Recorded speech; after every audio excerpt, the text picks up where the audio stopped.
Let's start off with like something like y'all in Dallas. What do y'all like? What was the highlight from last night? We went outside last night. Oh, let's just get into like some comfortability outside. What was your highlight from last night? So we went. So let me say where we went. So when all my friends come, I usually try to do like a nice itinerary and like say, okay, so let's go here, let's go here. So we ended up going to Komodo for dinner, and then after that, we ended up going to La Neta, and then we ended up at Circle. If you know Circle, like first of all, we didn't have no business there.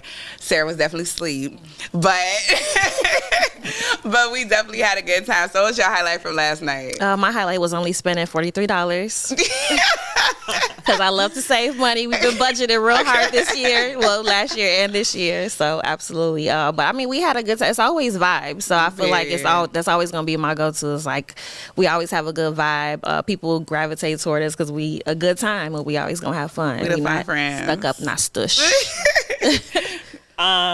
Yeah, same thing. My it's just like whenever we get together, it's always a vibe. So my favorite part definitely was dinner. Just being able, it's been a while since we all got together and we were able to like catch up. And I like really cherish those times with my friends. So Facts. I feel like that was my highlight. Okay, so I had them on a ban. I ain't had this in the questions. I had them on a year ban about like they can't come to Dallas for a full year, and it was because the first year everybody was coming back to back to back to back to back, and it wasn't necessarily like they was coming back to back, but like having so many friends and everybody wants to come down, and I don't know why y'all keep thinking Dallas is Miami.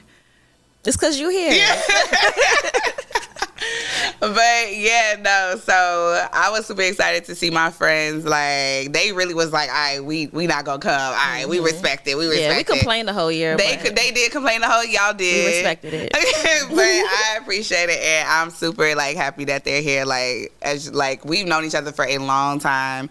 We all went to college together. We all went to Eastern, and so for us to still be like friends as adults, like it's for sure. It's a blessing. Like it's really a blessing.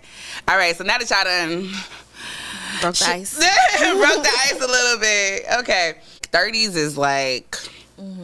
Like it's always something that's happening. So has there been anything recently that you feel like was really like a pivotal moment for you? Yeah, I know you said one, but I feel like it was like kind of two that ended up being a domino effect. And the first one was me moving into my townhouse, and I mean it's just me and my son, and we have all this space. So it's 4 bedrooms, 2.5 bathrooms, and I feel like for me, like having to grow up and put on my big girl panties, like budgeting, getting ready to like, do certain repairs on the house, like furnace breaking at the beginning of the wintertime, like things that you don't usually have to deal with in an apartment. And then I had to take life a lot more serious, and actually just ended up in October having a surgery. You all know I had a myomectomy where I had to have a 10 centimeter fibroid removed, and I feel like that has really shaped how I view like my health and taking things like that serious.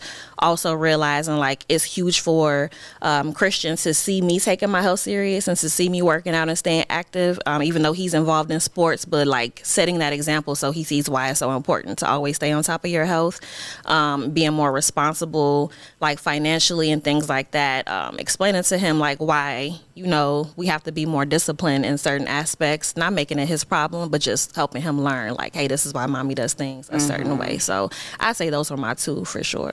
And Christian is our nephew. That's our son. Hey, Christian.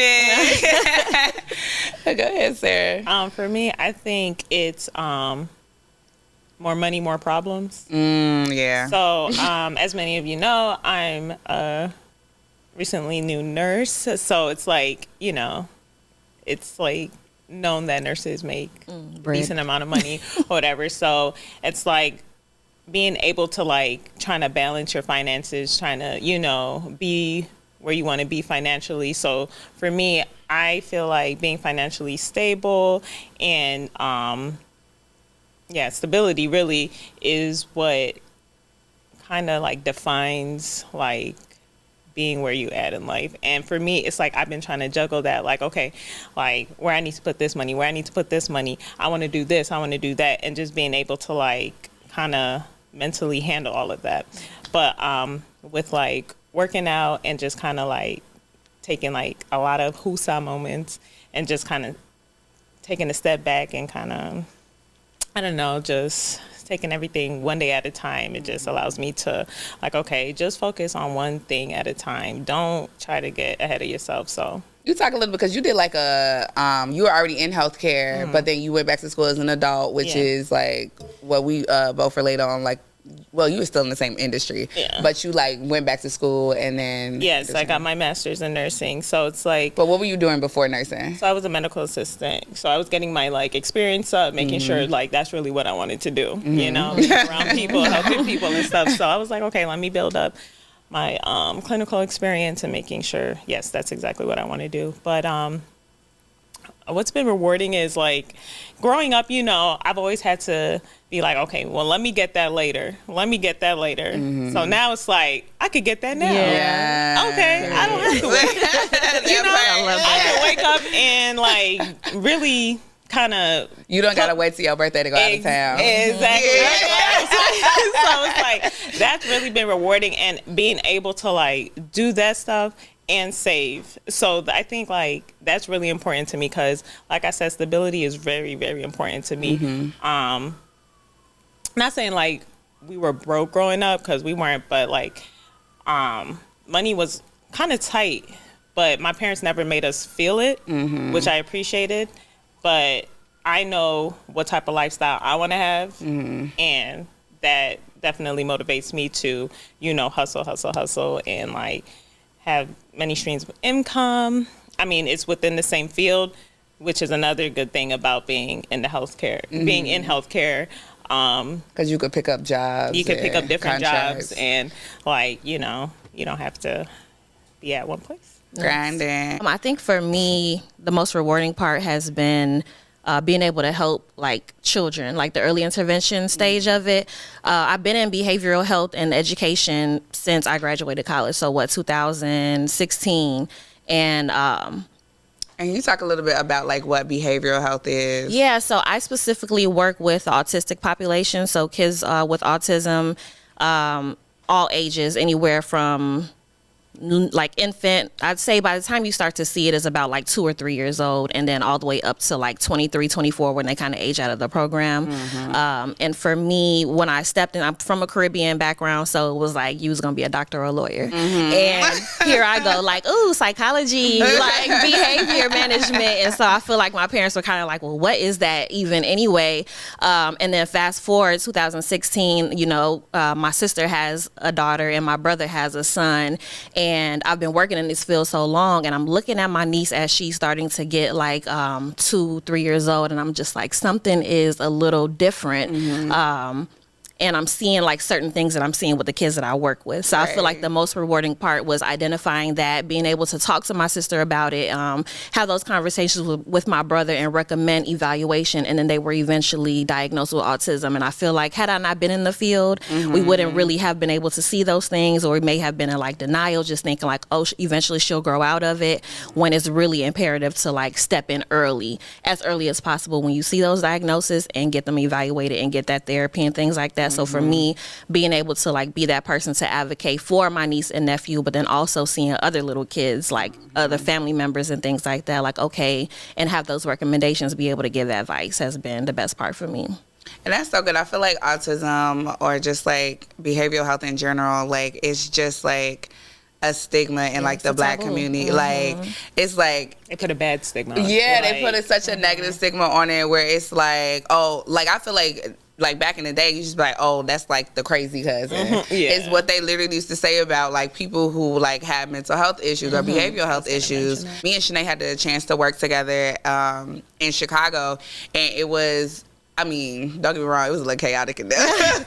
But however, like the concept of like being at a all Black like therapy clinic with all Black like people running it, and then being able to have Black autistic children is like, I feel like it was such like a aha moment. Yeah, we were in a community that needed us the most. And that's where I learned the bulk of my experience too, as well. So yeah. So what do you think was probably the most challenging thing about your career? The most challenging part, I think, speaking on what you said, like being a Black owned company, there was a lot of things like I had to self-teach myself a lot because when I stepped into that role, that position was created for me. So although they were able to like train me on some of the basic things, a lot of things I just had to be resourceful and go get the information, figure out the steps myself. So insurance authorizations, like creating systems to like track that. Although it was helpful, it was just kind of like I always think to myself, like, how much further would I be right now if like that groundwork had already been set for me to where I was being trained, and then I would be able to like, you know, grow further. Whereas now, I mean, I'm not saying it really like hindered me, because I do appreciate it. Like, you know, I feel like it helped me a lot, especially in my role now, where they're like, well, you can do this. Like, we just hired you to recruit for us. And I'm like, okay, well, if you need me in these other places, and I feel like my job really appreciates that I'm willing to step in anywhere. And eventually they just start handing me more roles to do, because that's just what I like to do, like take on more responsibility. So I would say, at the start of my career, kind of thinking like, do I deserve to be here? Imposter syndrome. It was really hard for me to like grasp the fact that like, okay, I'm here, I'm doing my job. Like, is this where I was meant to be? So for a long time I was going to work like, I don't deserve to be here.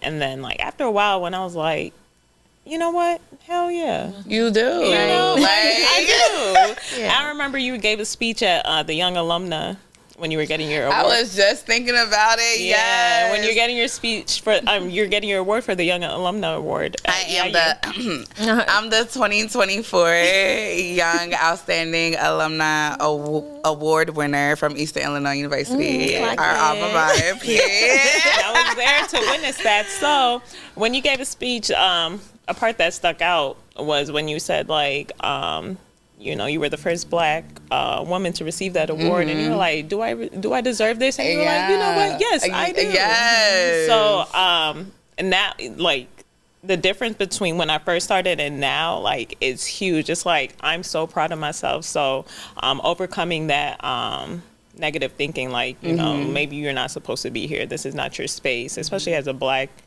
nurse in healthcare. Like, everyone knows, like, being Black in any career setting, it's challenging. So I'm just proud of myself. Yeah, we're proud of you too. We're proud of you too, friend. Thank you. I love that. No, I was literally like, as soon as you said it, I was like, oh my gosh, that's literally what I was thinking in my speech. Because when I was winning the award, I was literally thinking about, I'm the first Black woman to win this award. Like, what have I really done, like, to do this? And it really wasn't even, like, I wrote my speech maybe, like, I started writing it, like, maybe, like, 2 months ahead. But I ended up putting that line in it probably when I got to EIU.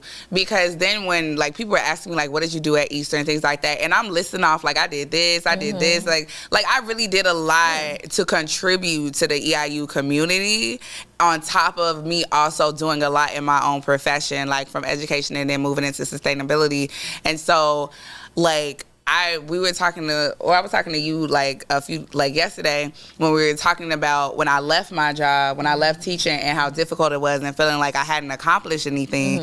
And I feel like that still kind of like stays with me, feeling like I'm now started over in a new career and I'm not really successful yet because I haven't put in the years in this specific career. But that's not really true, because that's not like your whole life. You're literally overcoming things. You're doing new challenges. You're doing new accomplishments. Like, and you have to take account for that. Like, where I am right now, I deserve to be here.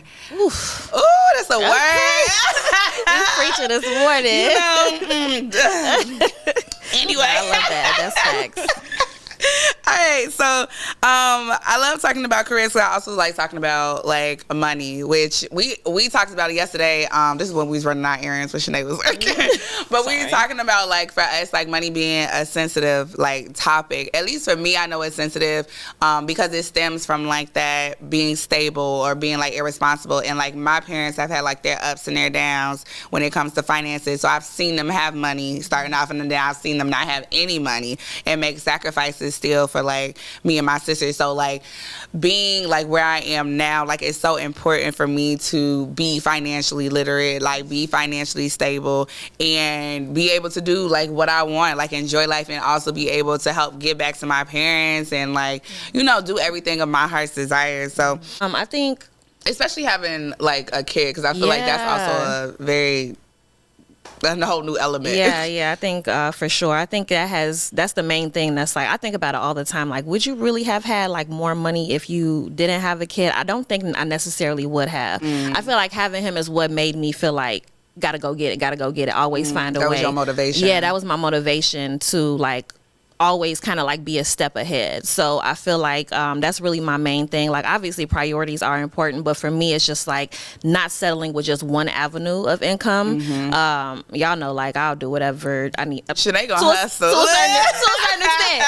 certain extent. But like, you know, whatever I need to do to like provide or have that extra, like I'm gonna make it work, you know, make it happen no matter what. Also, I'm blessed to have an amazing support system on both ends. Like his dad's family is amazing, and my family is amazing when it comes to like stepping into to help. Like, so I think for me it's really just a matter of like allotting that money mainly at the beginning of the month, like closing out, okay, we'll work last month, okay, Christmas is coming up, our birthdays are a week and a half away from each other. So it's always like, okay, this year I'm gonna go all out. He had a big birthday party last year, you know, like really just like finding a good balance.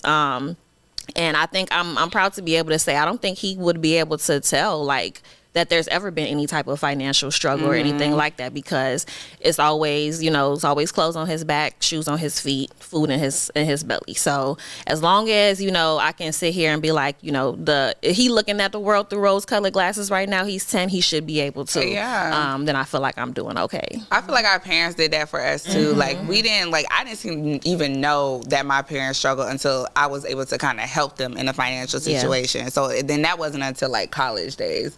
So like birthdays, Christmas, and my mom was like, y'all just didn't know we was struggling, but we always been struggling. I was like, you could have fooled me. I was still getting the bite like on Christmas. Like, I always tell my parents that too. Like, if we were ever broke, y'all never made me feel like it. Like they always came through. Like, you know, they put us through college. You know, it's me and my two other siblings. They put us through college. They put us, you know, if we needed something, they'd be like, okay. And then it'll get done. You don't even know how they do it. But, and then, so I always think like, I'm trying to be even half the parent that you guys were to me.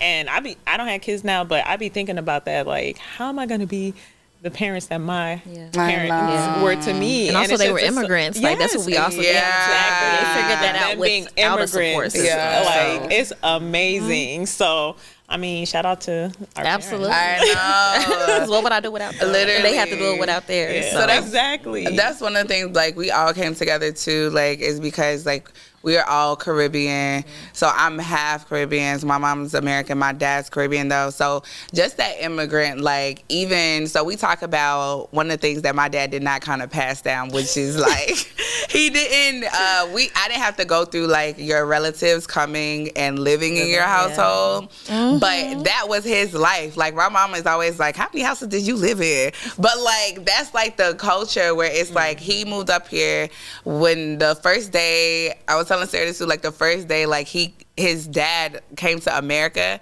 They were like in Brooklyn, I want to say, in their apartment, and he had a heart attack literally the day he moved to America. My dad's like, and his siblings came first. Oh, wow. And so he grew up in America having one parent who was like raising the four of them, and so he really had to step up.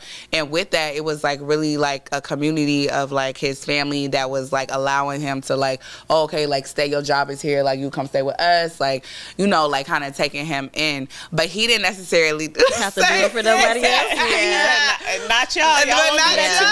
And remember what I told you was like the relatives that had to depend on someone when they came here don't usually turn around and do it for anybody else, because they like, I don't have to, like I made it, I'm good, you know. So I mean, I don't fault them. You have a choice. It's a yes or no. You know? Literally. What were you going to say as far as like your setting your goals when it comes to finances? And so like I said, I'm big on stability. So this is really bad, but I always feel like as long as I have a lot of money in my check, like in my bank account, and then excuse me, I have a lot of money in my bank account, and I'm able to put like it to savings, and then contribute to my retirement and like my HSA. Like even that, growing up, like my parents didn't know anything about health savings accounts and, you know, flexible spending accounts. Like, so as long as I'm able to like put my money different places, and then I still have money when my other checks are coming in, I feel like I'm in a good place. It may not be smart.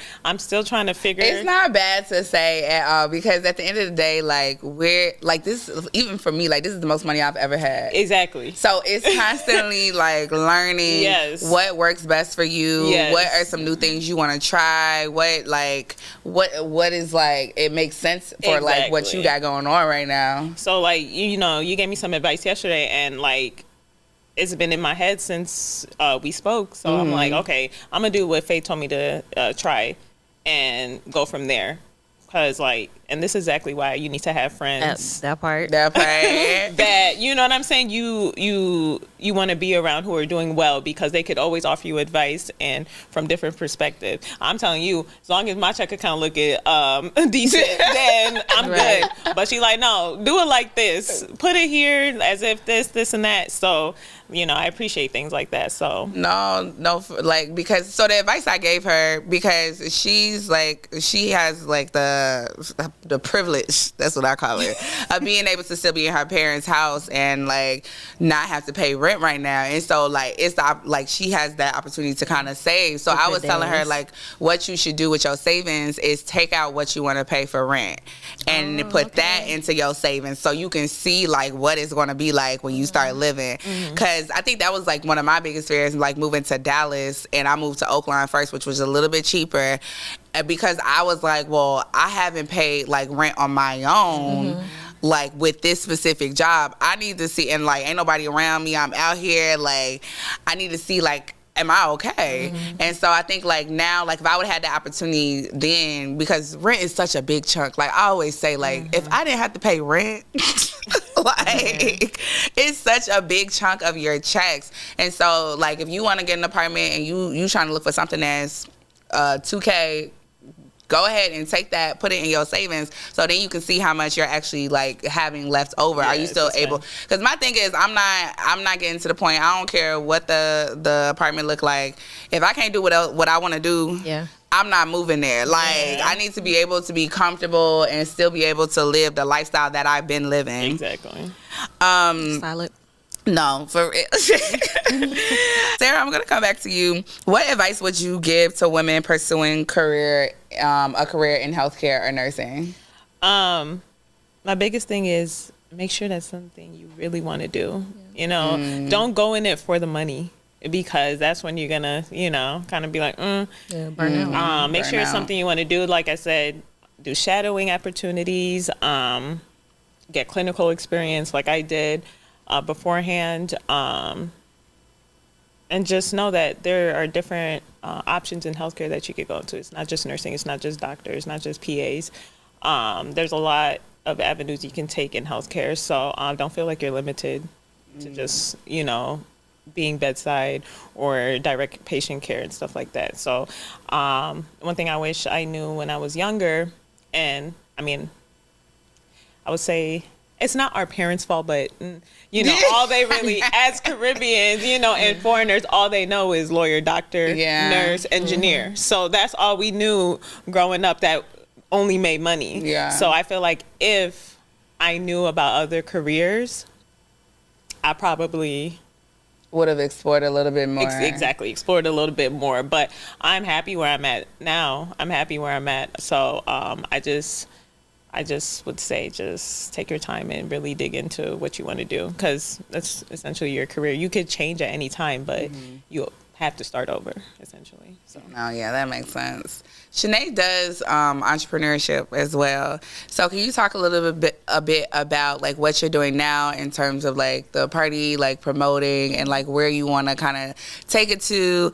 How has that because I feel like that's something that you're like more passionate about. How has that been able to kind of organically like come into like your life now? Yeah, I think my dad didn't realize he was creating a monster when he told me this, but he used to always tell me, if you're good at doing something, never do it for free. Yeah. And so we like outside. So why we doing it for free? Like, you know, so I feel like for me, it was just more so I'm not too deep into like the promoting. Like when I'm posting and things like that, it's more so in support of like the promoters or the people that I know throwing the events. But for me, it's more so like the lifestyle influencing part. So a friend of mine who I met actually in the Caribbean community in Chicago, we just launched a lifestyle channel called Vibes 360 TV.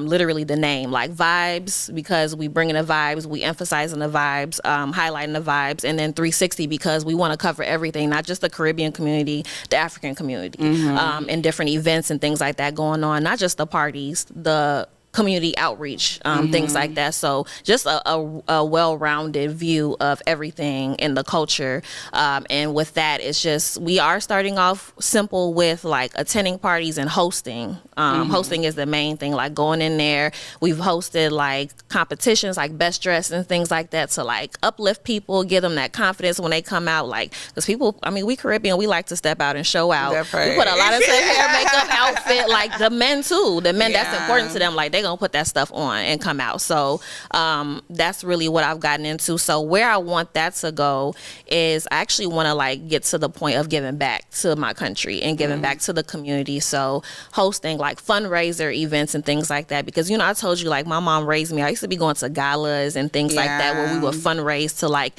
give to the healthcare field in Jamaica and things. And it's like when we got older and it was our turn to step into that, like we was just partying. We didn't like join the organizations that they were, but they also didn't groom us to join the organizations. Right. So I want to like get back into giving back to the community and like just vlogging different things. Like it's just so much to, they think like even the promoters that I know, they think that they just promote. And these men, they have like lives on the behind the scenes. They work out, they barbers, they have families, they good cooks. Like they, you know, so like even like hosting cooking segments and things like that, just to like humanize people a little bit more, like make them more personable and more relatable, and just connect the community better.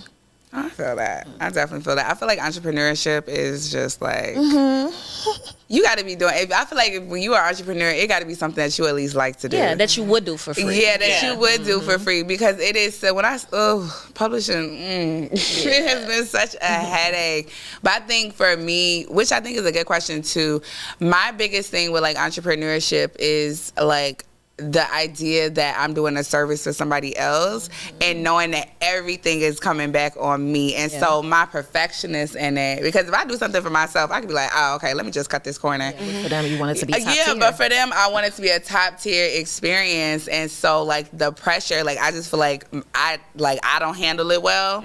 And so that's why I feel like entrepreneurship sometimes like is such like a, I don't know. I would be hard to quit the behavioral health field after so like what I've experienced, but I think like even being able to get to a point of being more consultant based where you know I'm really good with like that admin, operations and management aspect, where eventually like people can just call me like, hey, I want to start a company and I need your help starting it up, and I just do all that groundwork for them. A contract basis, 2 months I work with them and then I don't have to work for another 2-3 months, like you know, like even building myself up to something like that I feel will be even great. As far as just like, you know, keeping myself on the system, like giving myself a little freedom. I love that. All right, so I got a question. If you were to hit a lick, like tomorrow, like if you won the lottery, if you like came into some big money, like big money tomorrow, what's the first thing that you would do? There. Probably pay off my student loans. Love that. That's so responsible. That's so responsible. Pay off my student loans. Because I'm going to Hermes. No, I'm just kidding. I'll pay off my student loans. Pay off my little $2,000 credit card debt. But I got to keep a little debt to, you know, whatever ratio. You got to keep a little debt for it to make sense. Crazy. But, and then I'll pay my parents' house off for sure. And then I'll get myself a place. Basically, that's it. And then just like let the money stack, put it in some like a high yield. Yeah, flip it, put it in a high yield savings. what else they call them? Those CDs. I'm just allowed to accumulate. Yeah. What you doing, Shanae? I think I would really like to invest in real estate. Like, I would love to make money in my sleep. And will continue, I say. And I feel like with the real estate, like just waking up and, you know, I mean, it's going to be a lot of work that goes into it. But like once you do the groundwork and everything like that, like being able to watch that flourish, like maybe get a fleet of cars, you definitely going to make money in your sleep doing that. And then after that, I'm going to act like I ain't hit the lick. And just put the money away, act like it's not even there until we need it. You know, Christian college fund, just knowing that everything is pretty much situated. But I think like the biggest thing with getting that money is investing it so that it can grow. And like you said, flipping it whichever way you need to, legally preferably. But just so that like, you know, you don't get the money and then you just in a couple years right back where you started. Like do something with it. I feel like also like the management of like money. Like we talked about, like right now we're making like more than what we've like probably ever made. And so like being able to financially like manage it. Like I don't want, so like I be praying like, okay, God, I don't want to be in a position where I have it and I don't know what to do with it. And then I just like I touch it and I just lose it. Like don't give me anything like that. And so I feel like when you be praying that too, like God be like, okay, like this why you ain't got it yet. Because I'm still trying to work on what you got going on to make sure you don't like F up your blessing, basically. Exactly. Okay, so I want to get into health and wellness because y'all, they be posting on Instagram. Sarah posted one day on Instagram doing her little crunches or her pull downs. Then she tagging Shanae. Shanae posted her thing. I'm not posting nothing because I don't want nobody holding me accountable. But health and wellness has been a very big, I feel like in this last year or two, I'm probably a little bit longer for you, but definitely in this last year for you, and then shoot for me as well, it has definitely been like this year of we in the gym, like staying on our health and wellness thing. Shanae talking about she just gonna eat, sleep for dinner because she ain't. She Listen, can't the eat. diet. The diet. Hey, so how what is health and wellness like what does it mean for you? Like why did you feel like that you needed to start like taking more, like making it more of a priority? I think our body started changing. Like I remember always getting a joke growing up, like you eat so much food, like where does it go? Where do you put it? And then like it starts showing up. Girl. And like my chin and my arms. And I was like, wait, like what's going on? So I feel like I've been an athlete since I was in third grade, like soccer, volleyball, track.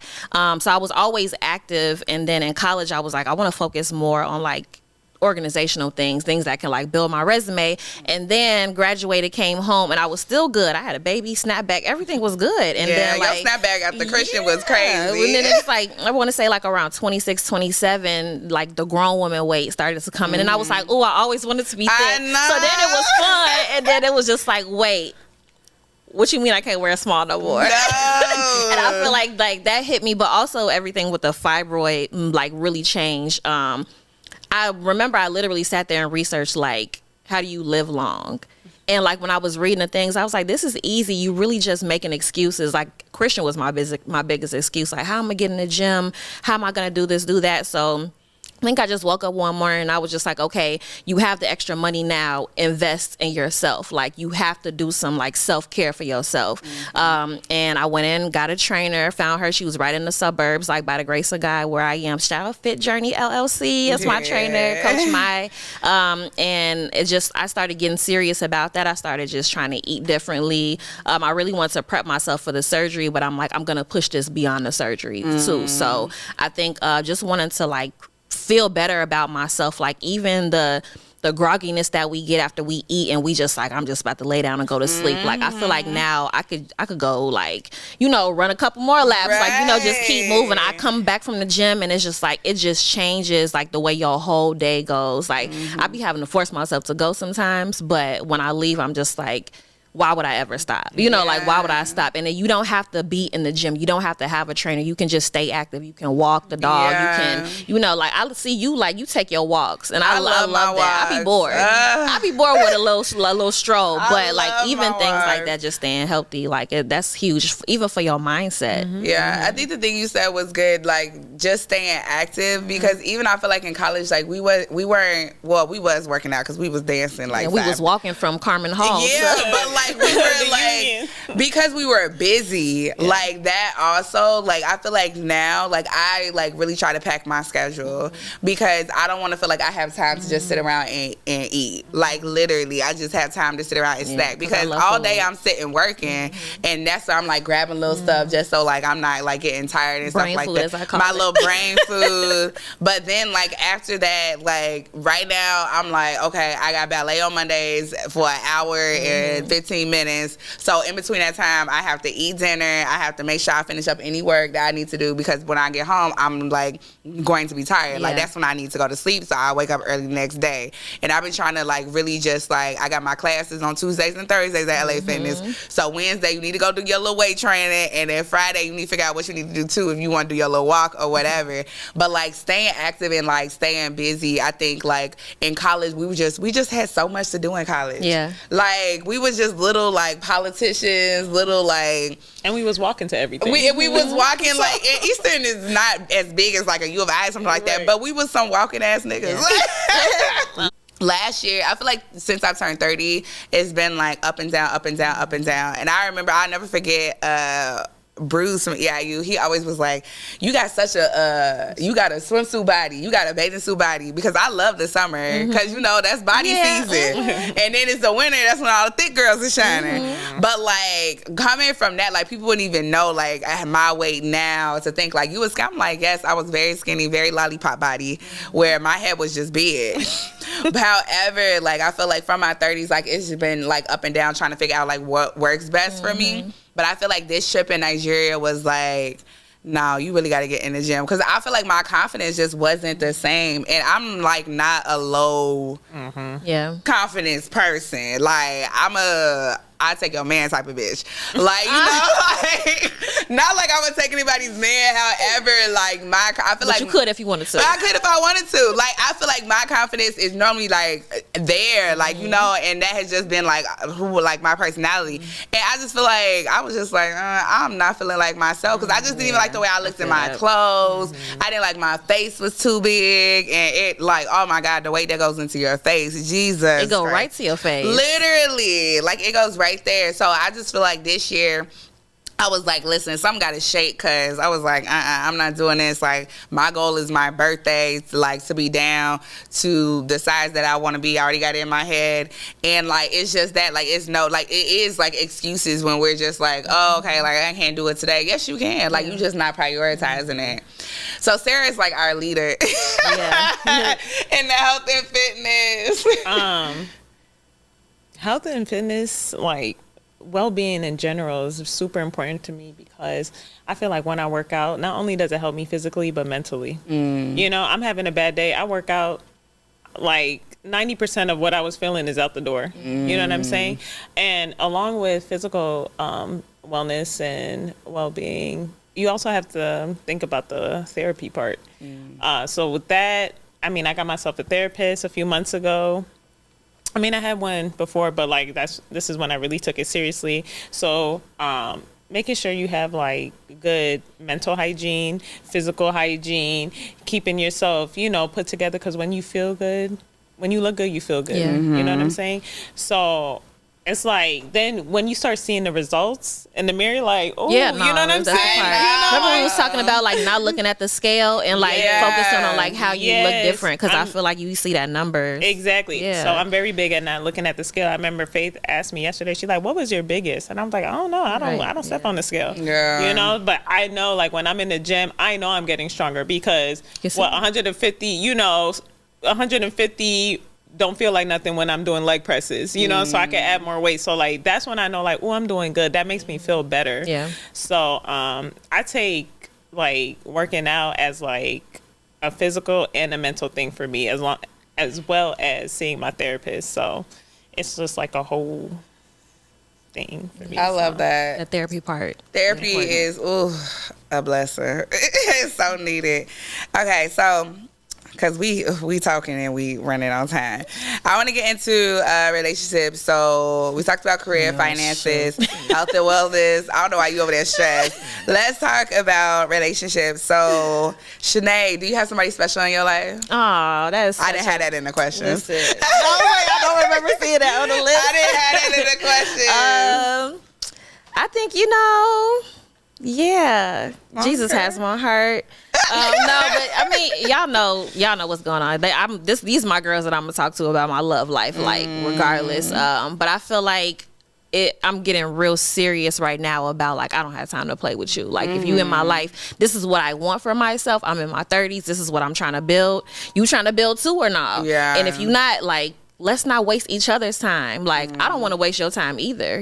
So just making sure that we on the same page. I say right now, like this probably the best that my dating life has been in a little minute. Like I feel not content to where it's like, all right, I'm settling and however it go is how it go. But I feel like I'm in control of like what I really want, and that the people around me are they're striving to make sure that to stay in my life that they meeting me at that level, and I'm not having to like stoop down to anybody's level. So that works for me, and I ain't going back to what I was doing before. Standing on business. On business. My lemon pepper steppers. Period. Black Air Force Ones. My salon chills. Oh my God.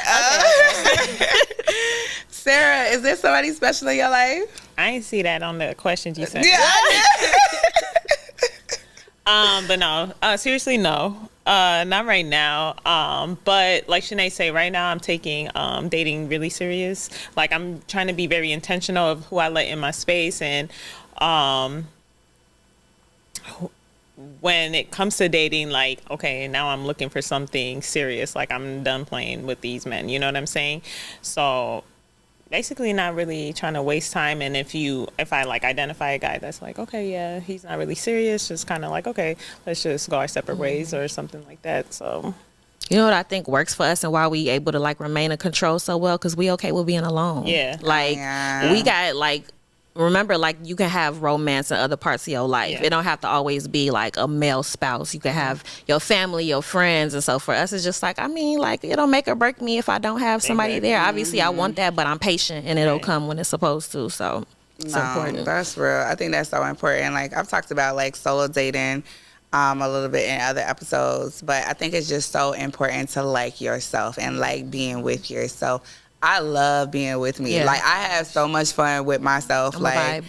It's such a like I'm such a vibe. Yeah. Like this is why we friends. I think sorry, go ahead. No, go ahead. I was gonna say I think it's hard too, because it's like I'm so okay with being by myself. Like when you come into my life, you have to you can't disrupt what I got going on. And if you do, you gotta go. Yeah, you gotta like, benefit me. So it's just like, and also I feel like I'm also okay with being like alone for now, is because like I have wonderful people in my life, you know, like my friends, my family, they don't really stress me out. So it's like I have good people to be around. I don't need a man to like make me happy, you know, because so many other aspects of my life is going well. So I think that's important too. I feel like relationships are such work. Like when you come, my therapist always say, don't get too nonchalant, because you know you like you enjoy being by yourself because you so used to like the pattern, like you like it's the norm for you. Like honestly, it's like really become the norm for me. So like when I have somebody come into my life and like I have to kind of like start doing like the like almost girlfriend stuff. Like now we gotta talk all day. I'm so used to not talking. Like, I'm used to talking to my friends, and that's why I even be like, I don't need no more friends, because I already done told this last story. I told them the story, and now I'm forgetting who I done told the story to.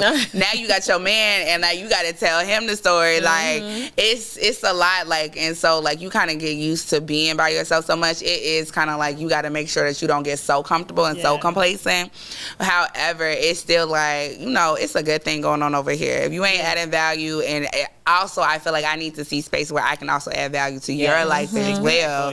Like it needs to be making sense. Yeah, it's not. It shouldn't be one-sided.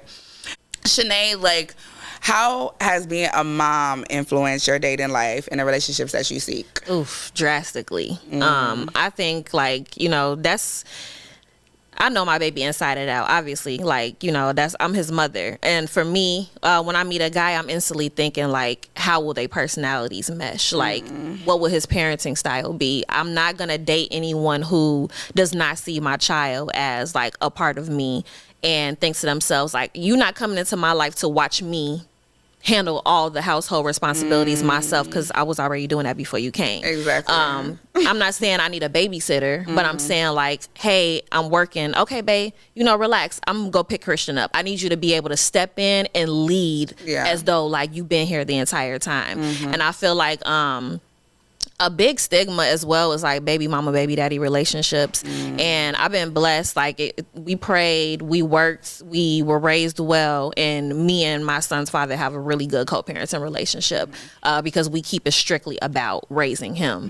And so I feel like in that case, it's just making sure, like, people come in, they already have these insecurities of, like, oh, well, what about you and your baby daddy? I'm gonna talk to him every day because we got a lot to talk about. We raising a child together.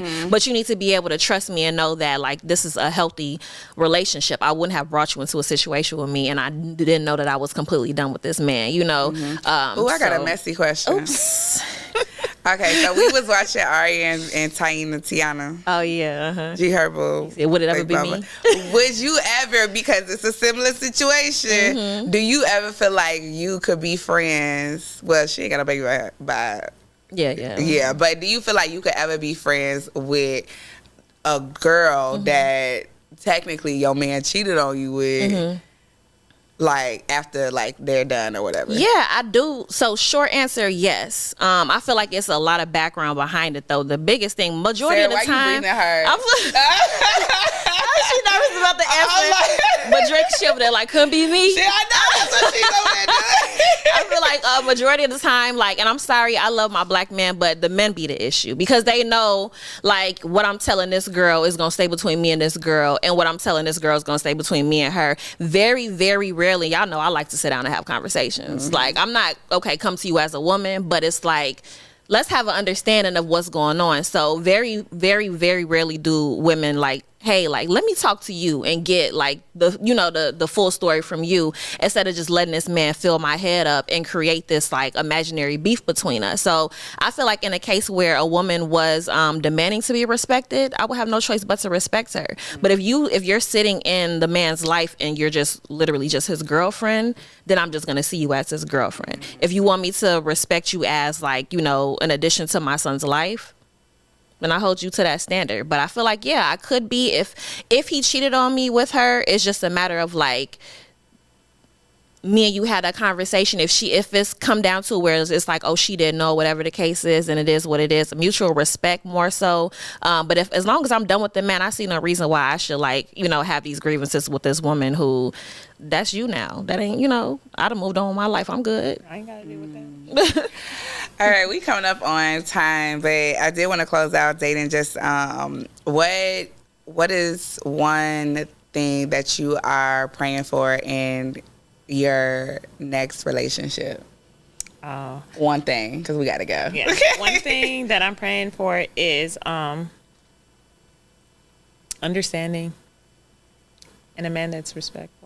Okay. And family oriented. That's 3 things. Okay. No, good. Shanae. I think the biggest thing for me is emotional security. Like, I'm really big on reassurance. If I'm telling you something, like, I don't want to feel scared to approach you with things because of how you might react or be defensive about it. I don't want to have to always approach you with things. I need you to, like, think of me when you moving out here in the world. Like, how would this make my girl feel? And just go from there. Like, somebody that I could just really feel safe with. No, I feel that. I feel like my thing is definitely, like, if you feel like I'm in a state of mind that is not myself, don't allow me to continue to be there knowing that it's dragging me down. Yeah. Ooh. And that stems from just, like, when you're in toxic relationships and the guy sees you acting crazy and he see you out of character and he just doesn't move around because of his own selfish, like, I'm not gonna let her go, like, your own selfish, like, intentions. Like, I don't want nobody like that. I want somebody who is willing to walk away when they see that I'm not even being who I truly am, and I'm a whole different woman than you met, because the relationship just isn't working for us anymore. So I'm definitely praying for that, and all the things that y'all talked about too. So let's go ahead and close it out. So for let's say like, what's next for the both of you in 2025, and how do you plan on continue growing? We'll start with Shanae. Yeah, every year is going to be better than the last, no matter what. Like, I'm always going to be able to sit there and say I'm not in the same place that I was last year, even if the situation is similar, that I'm a different person. So I feel like I just want to continue to grow mentally and emotionally. I want to flourish financially. Like, I mean, the money just coming to me from all angles. Not, you know, like, oh, here's more. More traveling. I'm in my soccer mom era right now. So, just like continuing to just like invest in my family is the biggest thing. And just doing the things that I want to do that are productive to like my life. That's going to take me somewhere. I think that's next for me for sure. I love that. Just maintaining my mental health. Setting goals, and I say setting goals as far as like setting small short-term goals and achieving them, and just eventually leading up to my long-term goals. So just writing things down, making intentional relationships and friendships. I've been thinking about that too as well, and just growing financially. We're in our 30s. Every step counts now. You know what I'm saying? So the decisions you make today is going to affect you tomorrow. So yeah, that's really big. That's real. All right. Well, I pray that God just continues to bless y'all. I love our friendship. I think that God just did his big one when he put all of us in each other's lives. And I just love the places that y'all are in. Y'all are in y'all savage season. It never stops. And forever, baby. Listen, I am Ayana Faye, and this is Savage Season, the podcast. It's a wrap.